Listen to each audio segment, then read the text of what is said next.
For की कुछ और एग्जाम्पल को समझते हैं। सपोज करें कि मुझे यहाँ पर 1 से 10 तक, 2 से 20 तक, 3 से 30 तक, 4 से 40 तक जो है वो टेबल जनरेट करना है, और मैं 1 से 10 तक टेबल वर्टिकल हॉरिजॉन्टल अगर जनरेट करना चाहूँ तो ये कैसे होगा। तो हम अगेन सब रूटीन स्टार्ट करते हैं फॉर की एग्जाम्पल के साथ, और हमने अब की बार 2 वेरिएबल लेने हैं।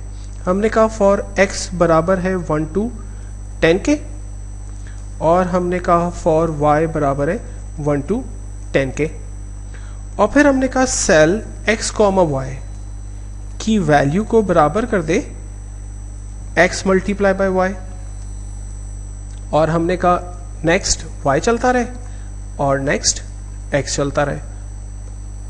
ठीक है, और मैं ऐसे रन करता हूं, लेकिन रन करने से पहले मैं आपको समझा दूं मैंने क्या किया है। मैंने लिखा फॉर x बराबर है 1 to 10 के, तो इसका मतलब क्या है कि x कितनी दफ़ा चलेगा, 10 दफ़ा चलेगा। फॉर y बराबर है 1 to 10 के, y के अंदर भी मैंने 1 से 10 तक वैल्यू स्टोर करा दी और इसको भी कहा 10 दफ़ा चलना है। अब सेल x, 1, तो जब x पहली दफ़ा चलेगा और y पहली दफ़ा चलेगा तो उसमें क्या होगा, 1 और 1 होगा। तो यानी पहली रो पहले कॉलम पर वैल्यू प्रिंट कर दे x मल्टीप्लाई बाय 1, यानी 1 मल्टीप्लाई बाय 1, आंसर आएगा 1। अच्छा, ये y इसको ऊपर लेके चला जाएगा फॉर के पास। अब फॉर के पास पहली वैल्यू क्या आ गई, 2 आ गई।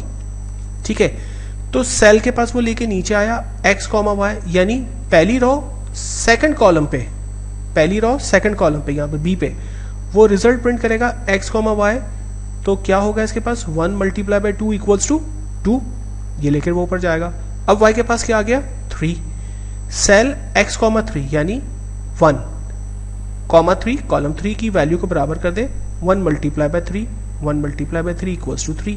तो इस तरह से ये पहले सेल पर रिजल्ट प्रिंट करेगा 1 से 10 तक, और फिर उसके बाद जब ये 10 दफ़ा चल पड़ेगा तो फिर ये नीचे एंड होगा, और एंड पे इसके पास नेक्स्ट में चूंकि 1 पड़ा हुआ था तो ये इसको लेकर वापस ऊपर चला जाएगा। अब x के पास आ जाएगा 2, फिर y के पास आएगा तो y में पहली वैल्यू पड़ी होगी 1, x, 1, x में क्या पड़ा होगा 2, 2 में क्या पड़ा हुआ है 1, यानी सेकंड रो पहले कॉलम पे वैल्यू प्रिंट करें। राइट, इसको रन करते देखें, इसने हमारे लिए रिजल्ट जनरेट कर दिया। पहली लाइन पर इसने हमें 1 से 10 तक रिजल्ट दिया, सेकंड रो पे चला गया, फिर हमारे पास मल्टीप्लिकेशन हो रही है। अब यहाँ पर चूंकि 2 मल्टीप्लाई बाय 1 था इसलिए आंसर 2 आ गया। सेकंड टाइम चला तो 2 मल्टीप्लाई बाय 2 हो गया तो 4 आ गया, फिर 6 आ गया, 8 आ गया। जब ये थर्ड टाइम चला तो यहाँ x के पास 3 आ गया, तो 3 मल्टीप्लाई बाय 1 इक्वल्स टू 3 का टेबल हुआ, फिर हमारे पास 6 हो गया, फिर 9, 12। इसको स्टेप इन करके देखते हैं। जस्ट स्टेप इन किया, पहली दफ़ा ये चला, x के पास पहली वैल्यू फिलहाल एम्प्टी है, पहली वैल्यू हमारे पास आ गई 1, y इस वक्त एम्प्टी है, पहली वैल्यू उसके पास भी आ गई 1। अब x हमारे पास पहली दफ़ा चलेगा तो x, 1 first row first column की वैल्यू को मल्टीप्लाई कर दे 1 मल्टीप्लाई बाय 1, आंसर आ गया हमारे पास सिंपली 1। ठीक है, और फिर ये दोबारा से चलता रहेगा टिल कब तक, जब तक कि 10 टाइम तक ये रिजल्ट प्रिंट नहीं कर देगा। एक काम करते हैं, इसको डिलीट करते हैं ताकि रिजल्ट जब जनरेट हो तो हमें समझ में भी आए कि रिजल्ट भी जनरेट हो रहे हैं। राइट, ये देखें, तो हर मरतबा जब इसके पास अब x यानी पहली रो पड़ी हुई है और इसके पास अब 5th पड़ा हुआ है, तो जब आप इसको चलाएंगे x multiply by 5 equals to 5। अब ये नेक्स्ट ऊपर लेके y ऊपर लेके चला गया, y के पास वैल्यू पड़ी हुई 5, उसमें +1 हो गया, ऐड 6 हो गया। ठीक है, तो 1 और पहली रो छठा column, first row first multiply by 6, answer आया 6। ये देखें, राइट।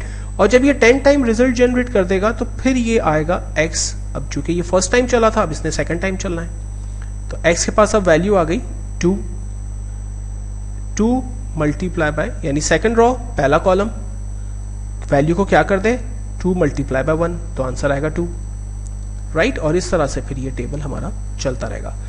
तो फॉर के एग्जाम्पल के थ्रू हमने इस बात को समझने की कोशिश की कि अगर आप क्विकली कोई भी काम एक खास जो है वो start till and between number बता दें तो उसके बीच में आप क्विकली टेबल या चीज़ें जो है वो जनरेट कर सकते हैं, अपने प्रोग्राम को एक खास टाइम तक जो है वो रन करवा सकते हैं, और जो भी डिज़ायर एक्शन है वो आप उस पर हासिल कर सकते हैं।